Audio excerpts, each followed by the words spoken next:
Thank you, Mr. Jain. The speaker for our opening address has been a strategic management consultant and is now Minister of State for Finance. That is a perfect set of qualifications for opening a business summit. So please welcome Mr. Jayant Sinha, Honorable Minister of State, Ministry of Finance. Honorable Chief Minister of Andhra Pradesh, colleagues from the Council of Ministers, distinguished guests, friends from the media, I'm very glad to have this opportunity to spend 10 or 15 minutes with you telling you a little bit about how we are thinking about the economy and, of course, the question everybody wants to know about, which is how are we thinking about the budget.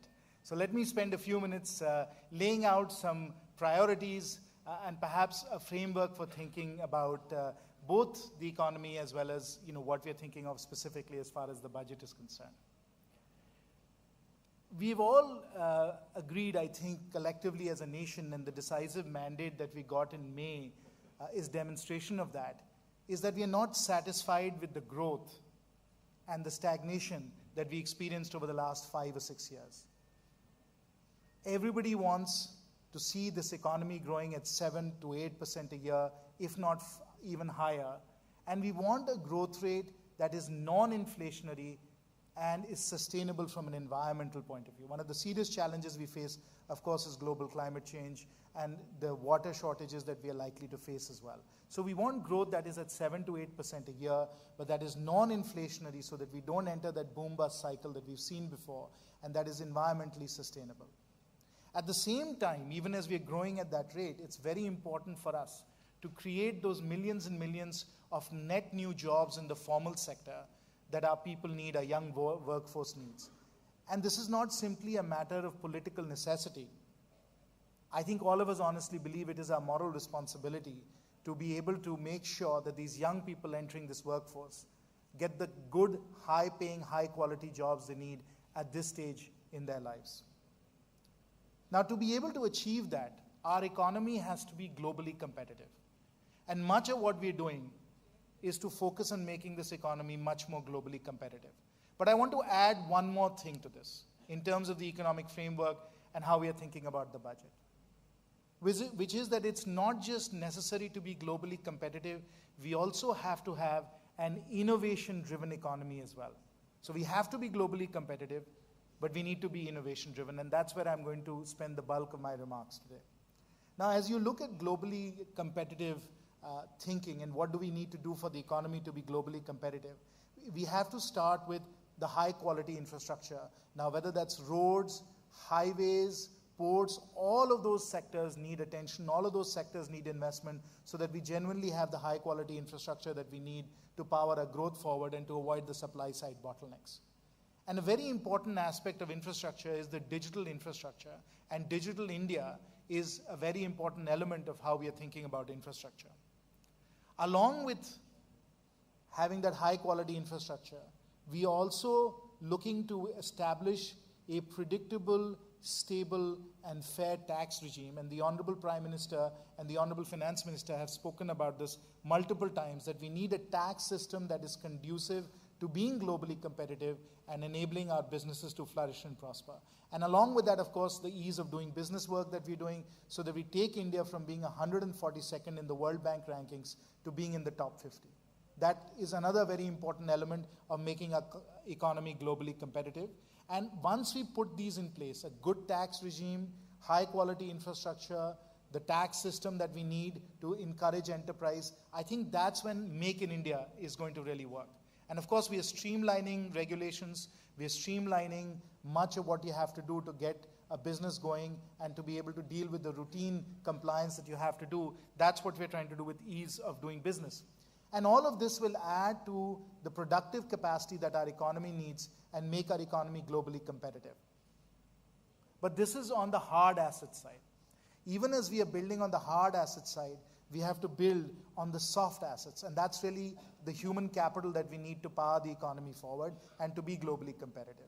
And this is where Skill India is so important, is that as our workforce comes into looking for jobs, we have to make sure that they have the skills so that there is a good matching of the requirements that we have as far as the workforce is concerned and what the talents and skills of our people are concerned. And Clean India, Swachh Bharat Abhiyan, that the Honorable Prime Minister has really kicked off and has become, I think, almost a social movement now, is a very important element in this, because it ensures that we have a healthy workforce, that we do what we need to do as far as sanitation is concerned and waste management is concerned. So all the different initiatives, the tax regime, the infrastructure, Clean India, Digital India, Skill India, Make in India, all of these will add up and ensure that we are going to have India that is globally competitive. But beyond that, we also have to innovate in India. And I think that's the element that we really haven't addressed sufficiently so far in much of the discussions we've had about the budget and about our priorities. But innovate in India is also very important. We are in a situation right now, and just a couple of days ago, I had Naveen Tiwari, Kunal Behel, and Sachin Bansal, three of India's best entrepreneurs, most successful entrepreneurs, telling us as we went through the pre-budget consultations that many, many Indian entrepreneurs are leaving India. They're going to other countries. They're going to Singapore. They're going to Dubai. If we want to innovate in India, if we want to make in India, we have to keep our entrepreneurs in this country. And so innovate in India is equally important. And where will we innovate? Today, if you look at the locus of innovation, by and large, that's in the United States. It's in Palo Alto, it's in Raleigh, North Carolina, it's in Cambridge, Massachusetts. That's where the innovation is happening. But that innovation is not the right innovation for India. The innovation that's happening in the US, in Palo Alto, is the innovation for the top 1 billion people on this planet. So yes, someone sitting in a coffee shop in Palo Alto is going to come up with a mobile app that will tell you how many of your friends are going to go and be in a pub or in a brewery, craft brewery or something. And you can then check in and you can find out who's there. But that is not the right innovation for India. For India, we need a different kind of innovation. We need the innovation that's required to lift the 5, 6, 800 million people we have to lift out of poverty in the next 10 or 15 years. And that's the innovation we have to do right here in India. That's the innovation we need for Innovate in India. And there are so many sectors. My colleague Piyush Goyalji is sitting there in the audience, and he will tell you that if we have to get renewable energy going in India, if we have to build a very different paradigm for meeting our electricity needs in India, we have to think about distributed energy, not the kind of centralized energy that has worked in the US and in Europe and so on. Those models will not work for us. If we have to look to solar, for instance, as a solution for places like my state, which is Jharkhand, we have to go to distributed energy systems. We have to have solar home systems. And if we have to have solar home systems with panels on rooftops, we need DC appliances. Now, the happy fact is that when you build a DC-powered computer or a DC-powered TV, you actually reduce the cost of that, because the power electronics are such that it's actually cheaper to build that fan, to build that computer, to build that TV. But those industries are in China right now.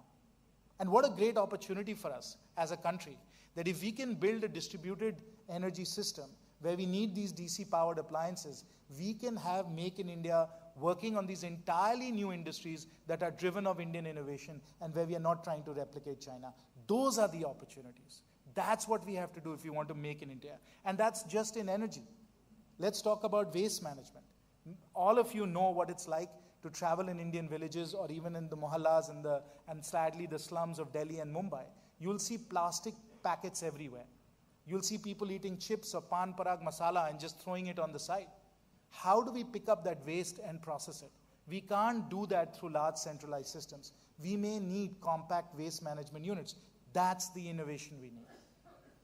Let's think about medical devices. We cannot use the expensive ultrasound and the expensive ECGs that you have in the West. We need products that are designed for India. That is the kind of innovation we can get in affordable medical devices. And even in financial services, which is a sector we look at in our ministry, microfinance, what we have to do to finance agricultural equipment will need entirely new business models. To be able to get financial services and to be able to do financial inclusion for a person in a village requires an entirely different business model and requires innovation in India. So that's what we need to add to the thinking that we have. Of course, we want to be globally competitive. But we also want to be an innovation-driven economy. And we want to innovate for our people and for the next 5 billion, not just for the top 1 billion on this planet. And if we were to do so, I think it will power our exports forward. Just like when you go to Indonesia or Africa or in Kenya, you find people on Indian motorcycles because Indian motorcycles are affordable, they're reliable, and everybody around the world likes them. In the same way, if we do this in medical devices, we do that with solar systems, we are going to find that we will be building entirely new export industries, just like we did with the IT and the BPO industry 10 or 15 years ago. That's the opportunity for India.